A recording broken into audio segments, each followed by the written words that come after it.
In this episode of Escaping the Rabbit Hole, my guest talks about the right wing movement that brainwashed her father. Plus, she reveals what a common art supply has to do with deeply held beliefs. Can you guess what this connection is? Keep listening to find out. Welcome to Escaping the Rabbit Hole, hosted by former conspiracy theorist Antonio Perez, author of Converting Conspiracy Theorists. Antonio looks at conspiracy theories from multiple angles, such as how do conspiracy theorists impact their family and friends? How can they escape the grip of conspiracy theories? And why do they fall down the rabbit hole in the first place? You'll discover strategies to set clear boundaries with people stuck in dangerous conspiracy theories and improve your mental well-being. Here's your host, Antonio Perez. Aloha, this is Antonio Perez with escapingtherabbithole.com. Today I have a very special guest on. I've been wanting to get her on the podcast after I first heard about her documentary. Her documentary is The Brainwashing of My Dad. It's about her dad's kind of spiral into the effects of right-wing media. Today I have my guest, Jen Senko. How are you doing today? I've had better days, but I'm surviving. Thanks for asking. I'm good. Nice. The Illuminati and the New World Order haven't ruined your day yet?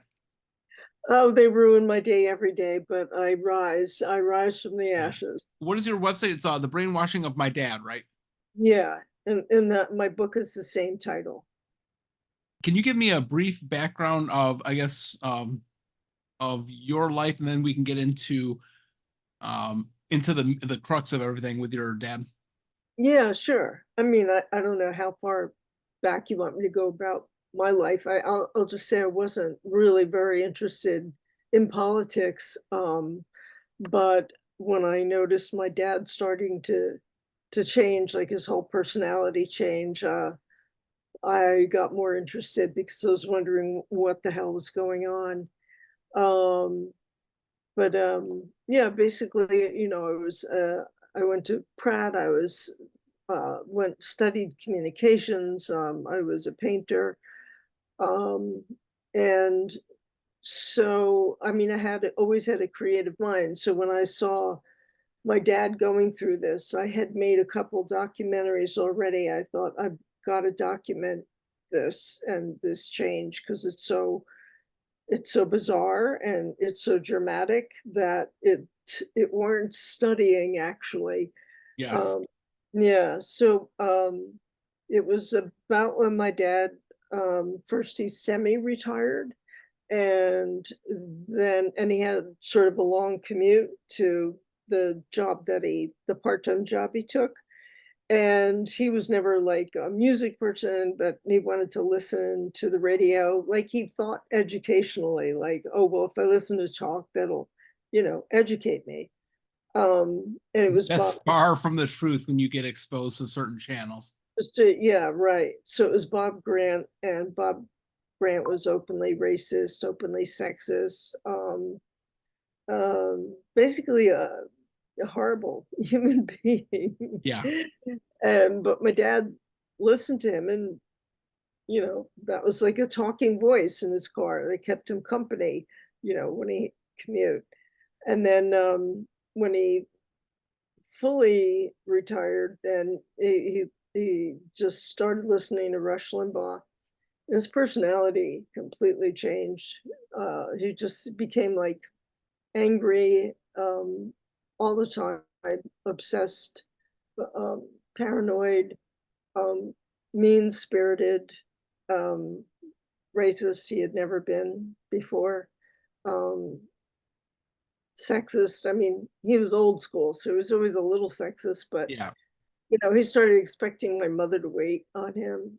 All of this um, info he was getting from Rush Limbaugh, was just translating into him becoming an asshole, Yeah. and It, it was I hard think for the whole family. I think something that's similar in my story with your dad's story is my family all liberal, at least in our immediate family, in the nuclear family. So I was lucky that I didn't have a right wing echo chamber. There's if you're familiar with like QAnon casualties, it's a group on Reddit that is basically family members of QAnon people. And there's some people that are stuck in right wing family or that are the sole liberal in that family. So Yeah. it's easy. It was easier for me to kind of de-radicalize because Yes. I didn't have other people, I didn't have other family members reinforcing those negative, horrible beliefs. That's a good point. Subscribe to the podcast by going to www.escapingtherabbithole.com. Add your first name and best email to the form and smash the button that says Get the Podcast. You'll get instant access when the newest episodes are released. Plus, you'll get the first 3 chapters of Antonio's newest book sent directly to your email. What was your perspective on mental health growing up versus now? So I grew up in the 60s and 70s and, didn't really think about, they didn't really talk about mental health and you didn't think about it. You were either batshit crazy Or you weren't? or you were, yeah. And, there was mostly a negative opinion about people who had mental health problems. Although my dad did, but he hid it because he had been in the war and he had PTSD. So he was taking antidepressants for a while, but, he could function. Uh, but the mainstream attitude back then was more of kindness rather than today. Um, I just think generally. So, Kindness in like the peace love era, like you talking about in like the hippie movement kind of. um, well, just that people knew that they were supposed to be polite, that they knew that's Oh, what they were supposed to be. like a certain kind of social decorum then.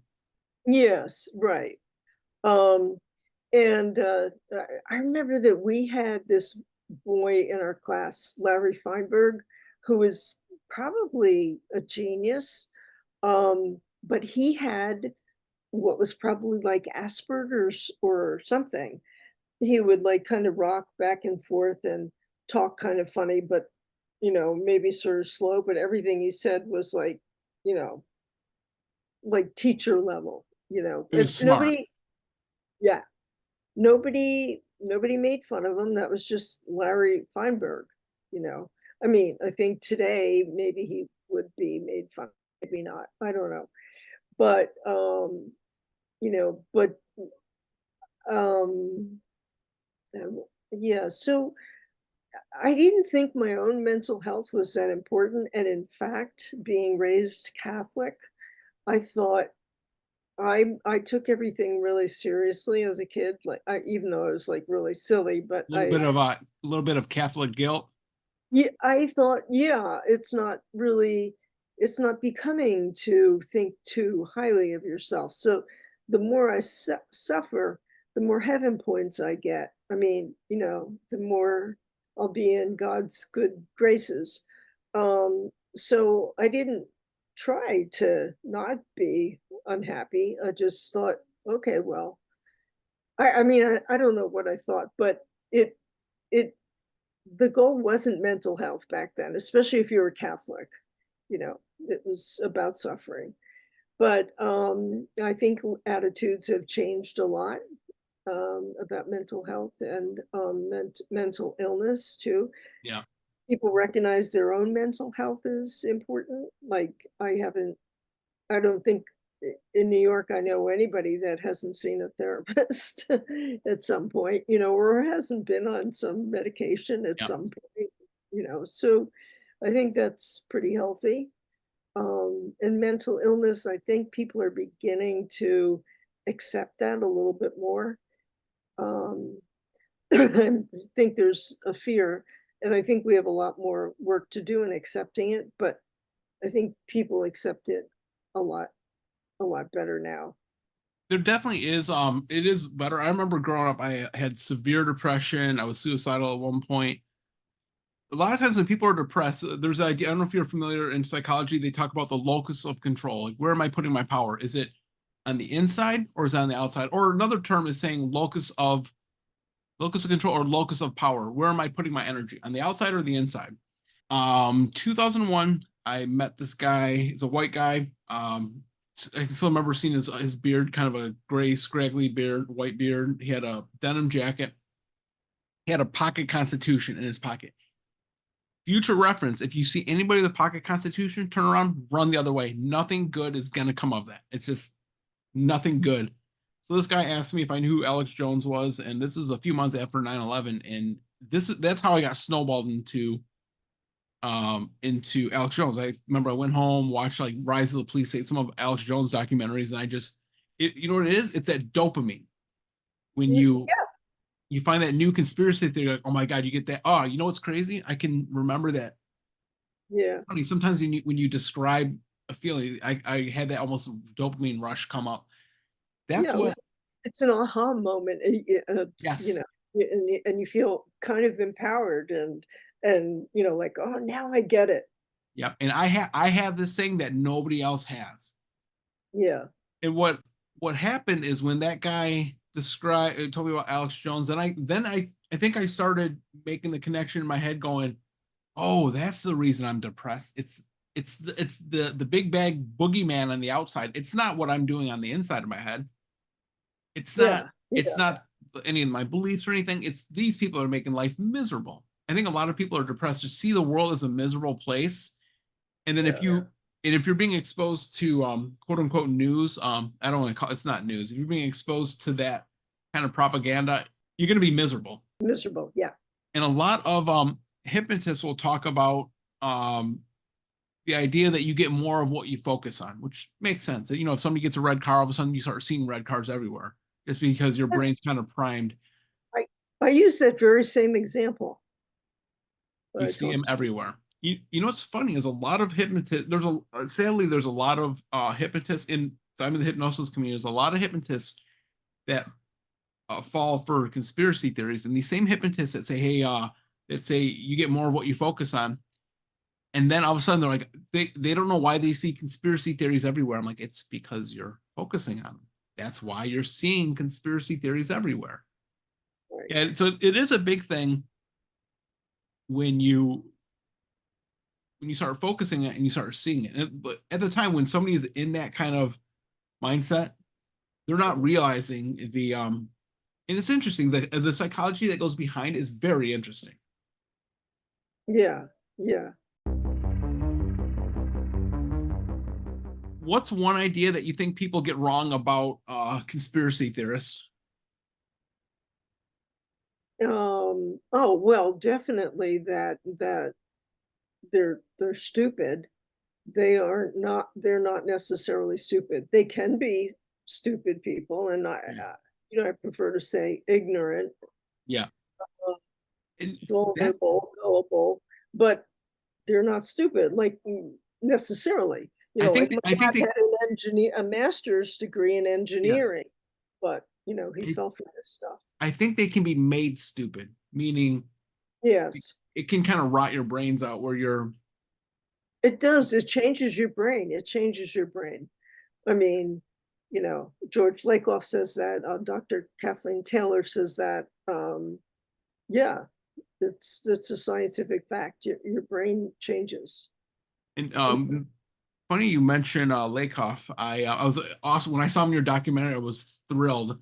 I have two of his one of his books. One of his books was Don't Think of an Elephant, and he's right that progressives, liberals, Democrats need to get much better at framing messages. Uh, Republicans are phenomenal at doing that. Have you ever heard of Frank Luntz? I think his name is. Oh yeah, I interviewed Frank Luntz. He's Yes, in my that's what I thought. Yeah, yeah, yeah. Well, I got one of his books. I just got it. I think it was called. I got a big bookshelf. It was like I think it was something about words, about like how to frame things. So for a while, you know that phenomenon where we stopped calling global warming, we started calling it yes. climate change. Yeah, I that was him. I did not realize that for the longest time. I would always hear Republicans say, "Oh, so we don't call it global warming anymore. We're going to call it climate change."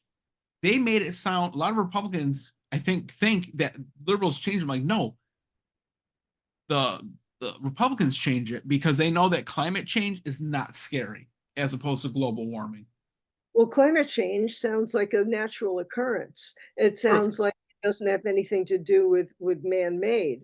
climate changing. The climate is changing. Yeah. And that's why he changed it. But, and it's amazing that somebody, you know, that he could have that much power. Um, you know, he decided to change words and, you know, like death tax, Yeah. The the estate estate. tax changed it to death tax. Yeah. Well, yeah, it was the estate tax, which made it sound like rich people being taxed, you know, when one of their oligarchs die, you know, but death tax sounds like, oh, who wants to be taxed after they're dead? That's just not fair. Yeah. And they're taking You money know, away from my kids. Yeah. yeah, and you know, Frank Luntz had a lot of power, but Republicans also gave him a lot of power. Whereas they didn't give that power to George Lakoff. He was trying to, you know, educate them in the '90s. Like, look, you have to pay attention to language. You have to pay attention to framing. You can't adopt their language. I used to get so frustrated when I would listen to NPR, you know, and I'd hear something like, you know, like tax relief, you know, said by a Republican, right? And then Democrats started picking it up, and also the same thing with the Democrat Party. Republicans did that on purpose to, it was called the Democratic Party, but they didn't like that because it made them sound more like they embodied democracy. And they liked the Democrat Party because it rhymed with rat, you know, many reasons. And Yeah. you hear Democrats and liberals pick that up and use it. They're not aware. Anyway, he was trying to get them to be aware, like in the '90s. They didn't pay attention. The Republicans did paid attention because they knew that they wanted to change the United States. They wanted to change America. They wanted to be a country for oligarchs, Yeah. and they that's why they listened. And So Lakoff mentioned, I think in his book, Don't Think of an Elephant, about whoever sets the frame is the one that wins. Republicans are the one that set that frame with mhm. the climate change, I think the Clean Air Act and all that stuff. And then when you're right, when liberals start using that word, it goes into the cultural lexicon. And then Healthy skies. Uh, yes, and what was another one was like oh, no oh child left no, no, behind. healthy forest meant just cutting trees. Um, And then you have the No Child Left Behind Act. right, right, Wow. yeah, It's amazing what can be done with simple words. yeah. Language is powerful, and henceforth the media is powerful, more Oh, powerful than we like to believe it is, than we like to think, and you know. and I like how Fox News, they make it sound like they're the underdog. They have a lot of power, especially with going back to like Yeah, the John Birch Society, the yeah, Cook. I call them the Koch brothers, Cook brothers. I don't know how it's said. So yeah. Well, and one's dead, but we all still, everybody still calls them the Koch brothers, even in like MSNBC, they call them the Koch bros, but brothers, but yeah, one's dead, but they're, it's like the Koch operation, the Koch octopus, yeah. the You know, tentacles. I know the conspiracy circles are going bananas. Did you see what's his name? Rothschild just died. One of the Rothschild bankers just died. I'm sure they probably have a lot of power. Generally, I think when people have a lot of money, that's how they can influence corporations. It's Yeah, just, there's not much conspiracy behind that. But even with Rothschild passing away, it doesn't really change much because they're just going to change, the conspiracy is going to jump to somebody else. Now I have a feeling we're probably going to start seeing more about Soros. Now they're going to start crying about Soros some more, I believe. and it's really weird because Soros said, so long, I'm sayonara, you know, I'm kind of like stopping this and it's going to be my son. But, you know, there's all these hot button words, Soros, Bill Gates, Hillary Clinton, um, you know, and Barack Obama. But Yeah. I mean, I lost a friend when COVID came around, because she would send me these little memes, messages in Facebook, and they'd have all of the names at once, and I'd say, "Wow, that's really amazing that you can get every single person." Oh, and Fauci, Yeah. you know, all in one conspiracy theory like that. That's really pretty powerful. And she believed it all. She didn't see the absurdity of it. Yeah. And another one that I really like is I mentioned in my book, what chapter I was talking about how QAnon, they were smart in that they didn't, it's all, for years, it's always been Jews were blamed for everything. The Jews, the Jews, the Jews. And if you notice, at least to me, I didn't notice We're the blacks. what? We're the blacks. Yeah. Or the Yeah. blacks. But I think throughout history, Jews were seen as having more power. They were seen as having more power. They were control of everything. You got like the protocols of the elders of Zion, that old anti-Semitic document.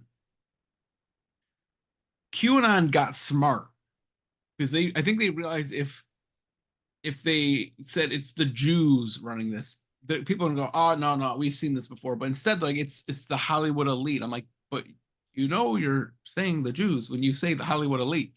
Like they're still, because they talk about the cabal, the satanic cabal, the satanic Hollywood elite. I'm like, you're literally saying the Jews.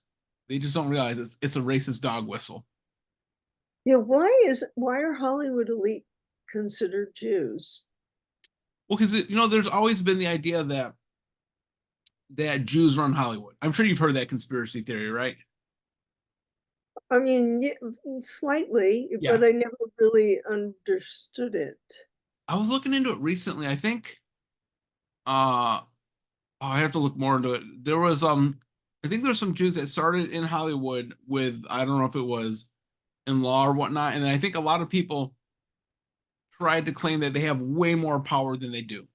Yeah, So yeah, that was one of I think in the Protocols of the Elders of Zion. If anybody's not familiar, it's a document that came out in 1904, early 1900s, that claims that the Jews were going to control banking, Hollywood, the world, etc. Ended up being a forged document. I think the Russians put out in like the early 1900s, just trying to demonize the Jews.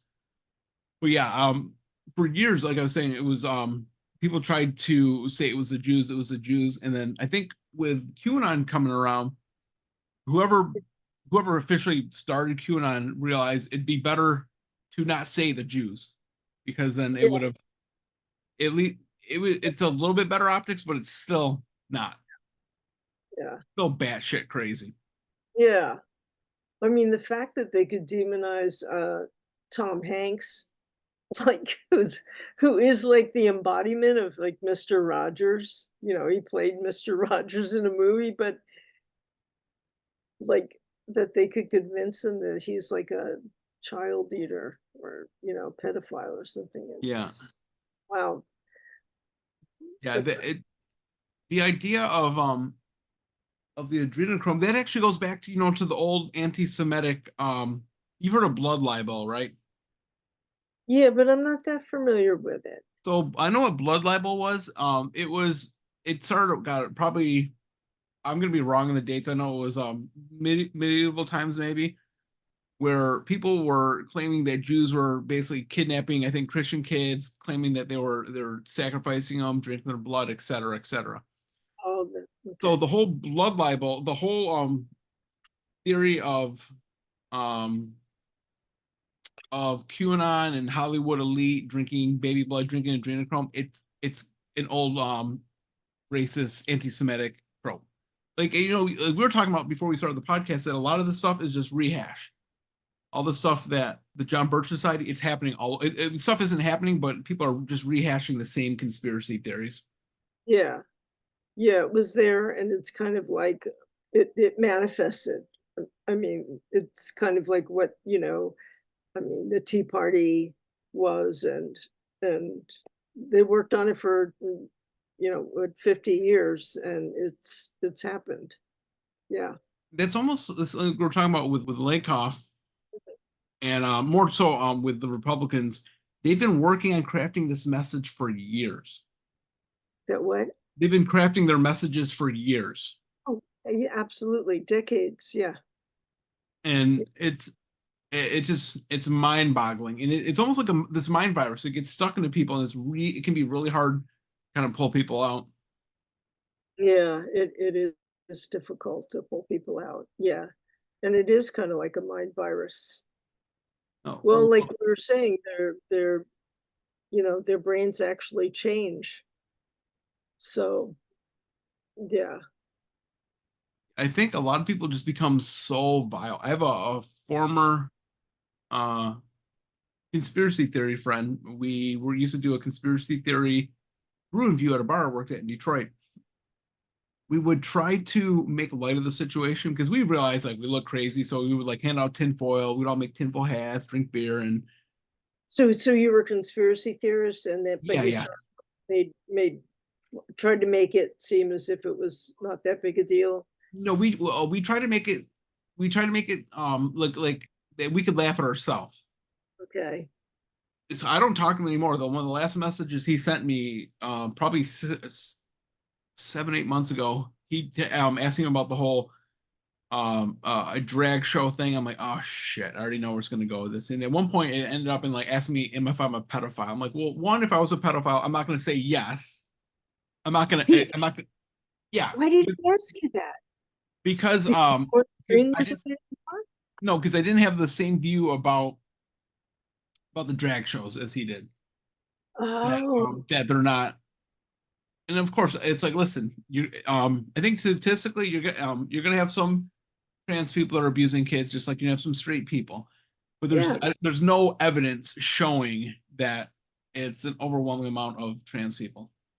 Yeah, no. I mean, and it's so amazing how quickly that all changed.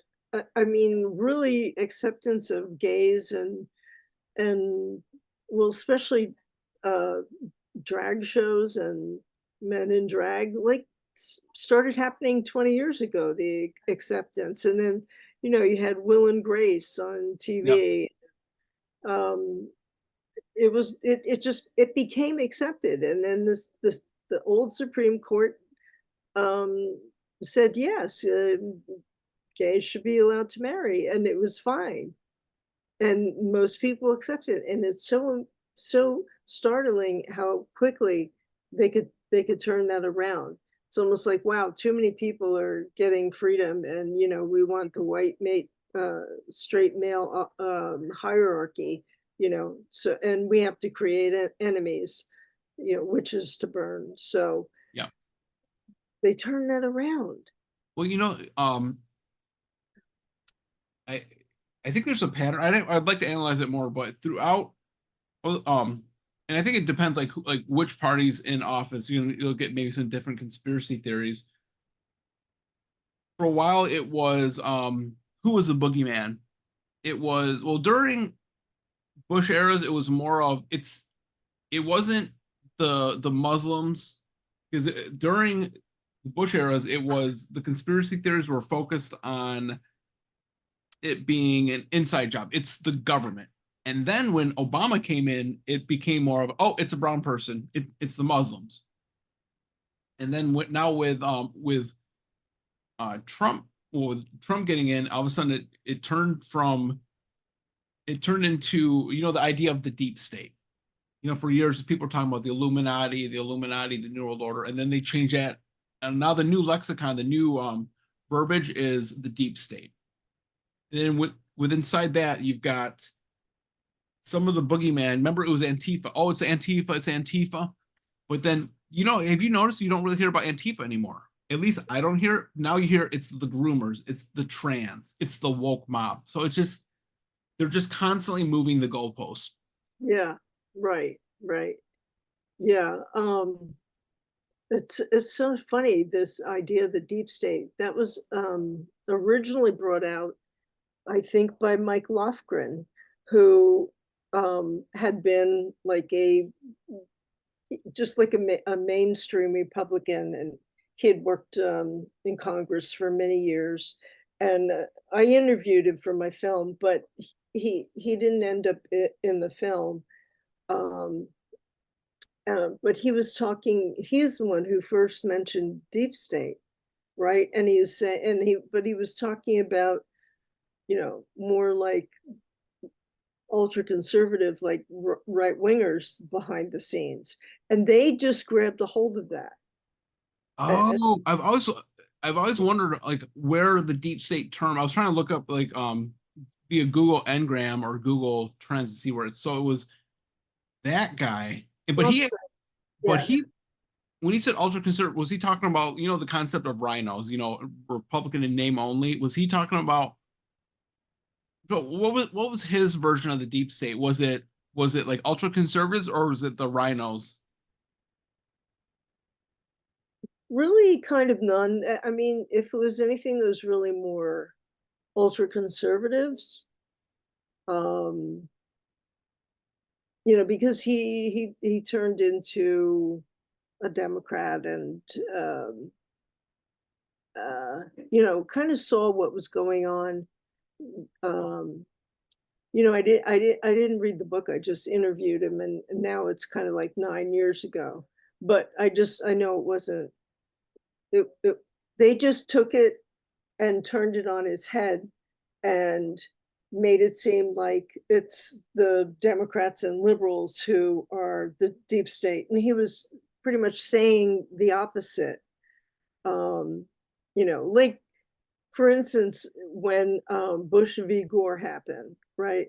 Like, that was partly the deep state, like, because they really wanted Bush and they had all these oil ties in the Supreme Court.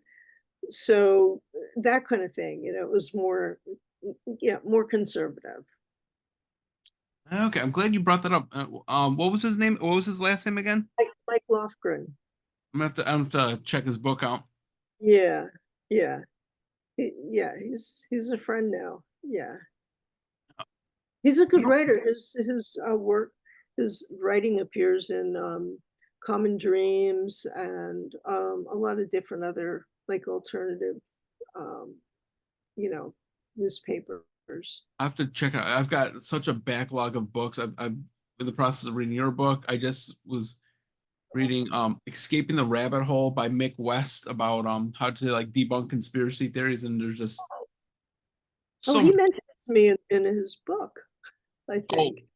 okay, I'll have That's to get to it. Yeah, funny. I know in his book he mentions there's a guy Charlie Veitch, Vitch. I actually saw this guy. He was in a BBC documentary where I think they gave them more facts and they started changing their mind. Then they realized, okay, I'm not a. I think he went from being a 9/11 conspiracy theorist to not. So I'm like, maybe I want to get him on the podcast. I Google him and he's an asshole. He sounds like those The uh, Mick, he Mick, sounds no, not Mick West, no, the Charlie Beach, this guy ah, that he was talking about in his book. It sounds like he's still a right. It sounds like he might be right wing. You know what, like a First Amendment auditors are? no, They're the ones that will go out to and I think in some aspect they can be good. They basically keep cops on their feet. They'll just go up and they'll like film cops, which yeah, can be good. But then some First Amendment auditors are going out to like maybe some business. There's sidewalks, and as long as they're on the sidewalk, they can film all day long. So some of them become very aggressive, where they'll have like a camera film inside of a store, which yeah, there's nothing you can do about it because it's First Amendment. But I think some of those people are right wing, and some of them are very antagonistic. hmm, A lot of people on the right, they just they get angry. I'm sure did he become really antagonistic with his dissent? yeah, yeah. So what about the First Amendment auditors? I didn't know about them. So you mean they hide, they under, the Okay, let First, me so let that, me back up. So this Charlie Veitch guy, I mhm, think he might be one of the First Amendment auditors. I've seen him.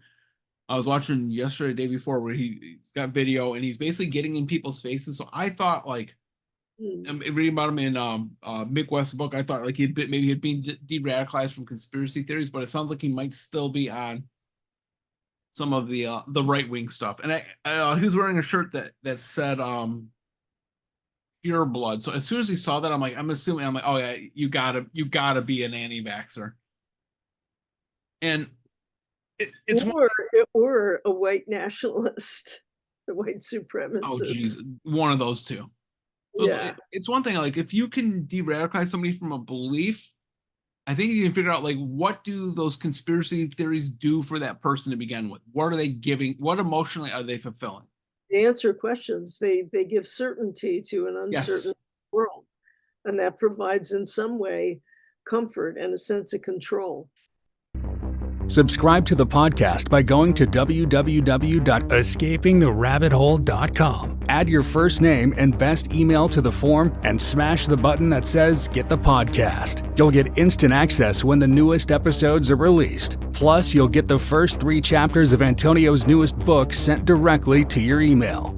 And in this shameless plug, my book, Converting Conspiracy Theorists, in chapter 2, I talk about what I call the FAME model, FAME. It's something that I came up to describe like what keeps maybe not what sucks people into conspiracy theories, but what keeps them there.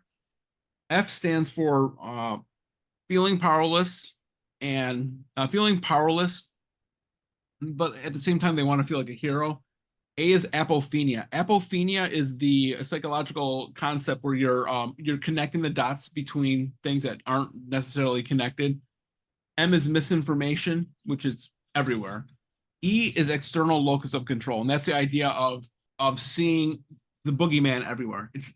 It's not me that's making myself depressed. It's the evil people on the outside that are ruining the planet. Yeah, yeah, So with that being said, with the whole idea of the FAME model is it covers um like, generally conspiracy theorists are lacking and well at least when I was in that I felt like my life was lacking and I wanted to feel power and I wanted people to think of like oh my god this guy has all this knowledge, he's somebody. A lot of conspiracy theorists want to feel like they're important, and I think if you can find um if we can find a way to help those people get those feelings of importance, that validation, you can short circuit. They wouldn't have to go through researching conspiracy theories to be able to get that sense of importance. yeah. I know a good friend of mine, um, I've known him since college. He's gay. He, we always hung out with rather open-minded people, but he always was depressed, always had like this side to him where he was depressed. And I noticed years ago that he started getting interested in kind of like disturbing things. Like he showed me this video of this like killer whale supposedly popping right out of the ocean and gobbling a man that was standing on shore. And he looked at that over and over and over. And eventually he got into all these conspiracy theories and he's become right wing. And here he is gay. And yeah, it's really sad, it's really disturbing, but somehow they provide him with answers, Yeah, uh, and explanation. That's how I see it, is they want an explanation. But with my dad now, that really wasn't, I guess, so much of a conspiracy theory. He just bought into an ideology, but that's because the people presenting that ideology to him appealed directly to male insecurity, changing times. I'm supposed to change who I am now because I have to allow for women and blacks, and I used to be on they're top of the heap. they're taking something away from me. Yeah, and I've told I had to act this way and this way and this way, and damn it, I don't have to do that. Um, I am top of the heap, and yeah, I guess I'm wondering, like, I guess there's a slight difference becoming like brainwashed by, an ideology, and then like going off the real deep end with Yeah. some of these conspiracy theories, which is what my other friend did, the one who sent me the thing about Fauci, Yeah. and COVID and And I all think that. they have similar ideologies because and there are definitely some Connected. It's connected. there's some left leaning conspiracy theories, but I think I think some left leaning conspiracy theories could be like JFK because that and and with that being Well, said, I think I'm I don't believe there yeah, was a single gun. and uh, and That's I a joke. think with conspiracy theories, there's plausibility. In my book, I mentioned how if you had if somebody had come up to me and said the Jews are running the planet, they're killing babies, blah blah blah blah, I'd be Mhm, like, that's batshit crazy. mhm. Versus if you talk about like 9/11, that's more there's a better chance of a false flag happening versus a whole group of people killing people, if that makes sense. And then eventually I got radicalized into believing into some of the anti-Semitic conspiracy theories. One thing I want to mention about your friend, let me know if this seems kind of spot on. Your gay friend. I had interviewed a gay guy whose husband fell into conspiracy theories, and I think I had asked him if his friend felt like he was one of those good gay guys, meaning like one of the good gay guys in right wing in a right Mm, winger. Like I'm not one of those groomers. I'm not, or like with Mexicans. When I was radicalized in conspiracy theories, I thought like, oh, I'm not one of those people that are coming and taking jobs. I'm not one of those people. Do you think yeah, that might have been something to do with your gay friend that's been radicalized by conspiracy theories? actually, no. I think it more had to do with his, just feeling lost in life, and his I think he's like a little paranoid. I think he does have some mental health problems there. I mean, he Yeah. did try to kill himself once. And so it to me it's about making sense, and also that excitement, that you get, that, the this is the connection thing that you were talking about, the it began with the word a. Apophenia. Yeah, that, and then, but ultimately what that does, connecting this with this, is it provides reinsurance, and it provides a sense of control, and it also gives you somebody to blame. Yeah, and it makes you feel like you're smart because you made those connections. Well, I generally, in my opinion, what like Alex Jones, those kind of people will give you little breadcrumbs, and he'll say, "Do your own research." And then when you do your own research, those beliefs are forming in your head. So it's when we think of something ourselves, we add a lot more weight to it. We think like, I'm the one that made this connection, versus somebody else spoon feeding a belief to us. If that Right. makes sense.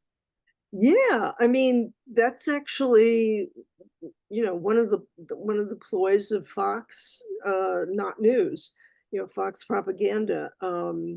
They'll, like, or Tucker Carlson, like, would ask questions, and allow you to come up with the answer that he was hoping you would come up with, and feeding you to come up with. But and that's the other thing, is that they would create enough doubt that you would then be like ready and primed to hear, what their answer is. And you'd be thinking, that you thought this. Yeah, so that does seem, yeah, it's a more powerful, probably a lot more sticky, you know. I like that. I might have to use it in a future book that it's a more sticky belief. Yeah, yeah. Is your mental and emotional health being affected by a loved one trapped in conspiracy theories? If so, discover how Antonio can help you set clear boundaries and reclaim your mental well-being. Book your free 20-minute consultation call by going to www.escapingtherabbithole.com/call. That's escapingtherabbithole.com/CALL. Your gay friend that's in conspiracy theories, right, kind of a right wing. Does he show any kind of narcissistic traits? Not really. I mean, he's very funny. He can be very witty. He can be very biting. Um, no, no, Okay. he's not narcissistic. No, no. I'm confident, Yeah. but you know, yeah, I know there is some correlation between conspiracy theorists and narcissists. I was yeah, reading a study I mentioned in my second book that there's I think it's either 4 or 5 elements that attract a narcissist to conspiracy theories. One is being underlying paranoia. Two is antagonistic, and then other one there's antagonism.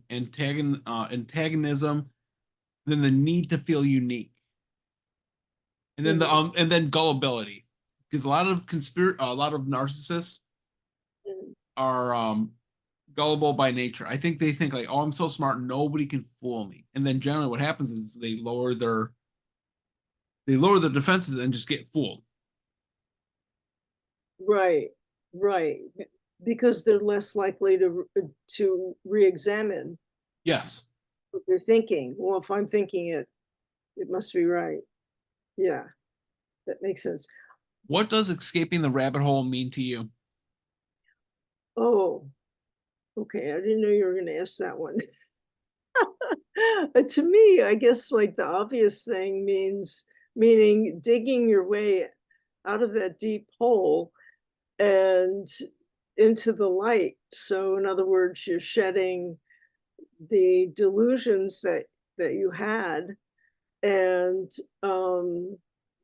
seeing that there may not be any answers, that there's just reality and it had nothing to do with the rabbit hole that you were in.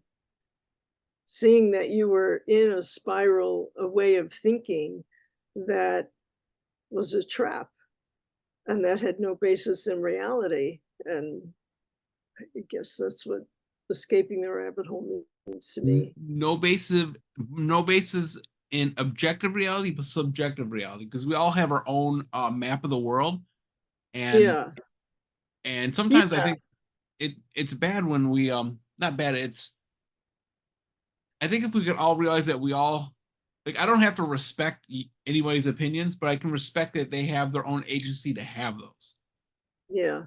Yeah, well, I think subjective reality, because who knows what objective reality is. I mean, I'm not saying that there's no truth, but there's certain truths, the earth is round and, the whatever, there's day, there's night. Um, and then there's facts like Trump tried to steal the election. So that I guess that's what I He mean. got close. He got Yeah. close. Yeah, I said he tried, yeah, and he'll try again if Biden wins. Yeah. Well, let's work on doing a follow-ups. I know it's getting kind of late for you over there. And your website is, The brainwashing of my dad.com. and if you go to Amazon, you can get her book, The Brainwashing of My Dad. Yeah, yeah. I look forward to talking to you again. Aloha. Yeah, this was very enjoyable. Thank you. Thank you. Thanks for listening to Escaping the Rabbit Hole. To get instant access to the newest episodes of the podcast and the first 3 chapters of Antonio's newest book, go to www.escapingtherabbithole.com and enter your first name and best email and smash the button that says Get the Podcast.